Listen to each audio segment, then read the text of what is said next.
You know that person who laughs at absolutely everything? The one who finds humor in situations that would completely overwhelm most people? Yeah, they've probably been through some things. And I'm not talking about small inconveniences or embarrassing childhood moments. I'm talking about experiences that fundamentally change how you see the world. The kind that quietly rewire your nervous system and reshape who you become. When someone cuts them off in traffic, they don't explode with road rage. Instead, their mind goes somewhere else entirely. They wonder if that driver is having a terrible day, if they're going through a breakup, if they're just barely holding it together. Because once you've survived real storms, other people's rain showers feel different. Here's something most people don't realize about those who've gone through too much. Their brain doesn't operate on a broken frequency. It operates on a trained one. Trained by necessity. Their mind learned how to survive first, and only later tries to figure out how to relax in a world where the danger isn't always present anymore. Over time, they develop something like an immunity to chaos. Not an immunity to pain, pain still hurts, but an immunity to being completely destroyed by it. They've learned that survival isn't just possible, it's inevitable. And here's where things get surprising. You might expect someone who's been through hell to be bitter, closed off, or cynical. But often it's the opposite. They become deeply, almost aggressively empathetic.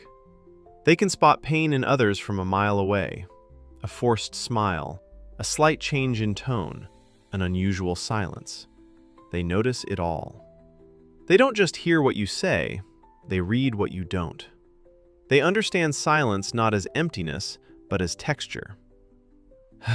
Heavy, tired, disappointed, overloaded. While most people walk into a room and see furniture, they walk in and feel the emotional temperature. And something beautiful often grows out of all this pain.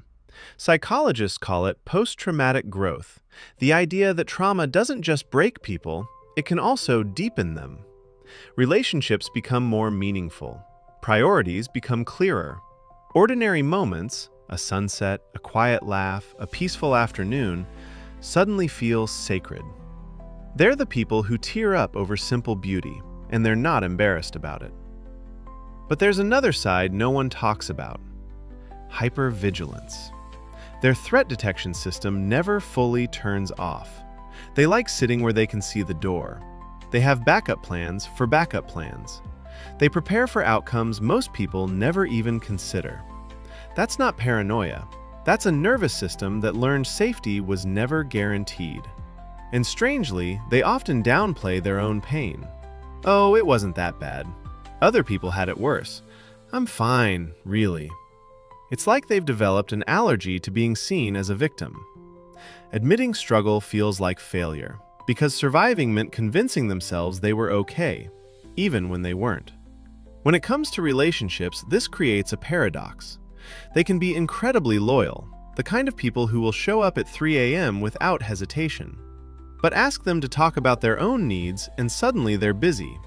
Not because they don't care, but because closeness once came with consequences. They crave connection, yet fear dependence. So they learn to need nobody.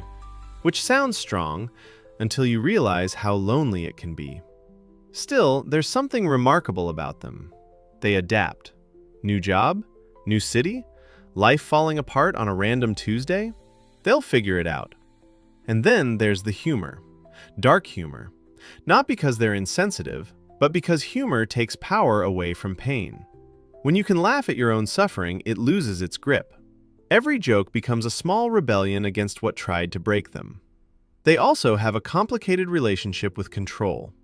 They'll micromanage the smallest details, the coffee mug, the seating arrangement, the schedule, while staying strangely calm about huge uncertainties. Because they learned early on that the big things are often uncontrollable. So they focus on what they can manage. And yes, they're full of contradictions. Tough but tender. Guarded but generous. Hopeful but realistic. They understand that life can be beautiful and brutal at the same time. But beneath all of this, there's grief. Not the grief of losing someone else. The grief of losing themselves. They miss the version of them that trusted easily, that laughed without scanning the room, that didn't rehearse conversations or brace for disappointment. They grieve a softness they didn't get to keep, a childhood they didn't fully live, a freedom they only understood after it was gone. And this grief doesn't destroy them. It shapes them. It makes them quieter, more observant, more intentional. They cherish peace because they know the cost of chaos. They value safe people because unsafe ones taught them how deeply it hurts. And maybe that's the real psychology here. People who've gone through too much don't just survive. They develop a rare understanding of what it means to be human. They know strength isn't about never falling apart. It's about how many times you can put yourself back together, even when some pieces don't fit the same way anymore. Their pain became insight. Their survival became compassion. And without even realizing it, they became a lighthouse. Not because their life was gentle, but because they learned how to navigate darkness. A lighthouse doesn't shine because it's perfect. It shines because it remembers the dark. So the next time you meet someone who's a little too calm in chaos, a little too comfortable with uncertainty, a little too quick to laugh at their own pain, just know this: they didn't get lucky. They earned that wisdom. They've gone through too much. And somehow, they're still here.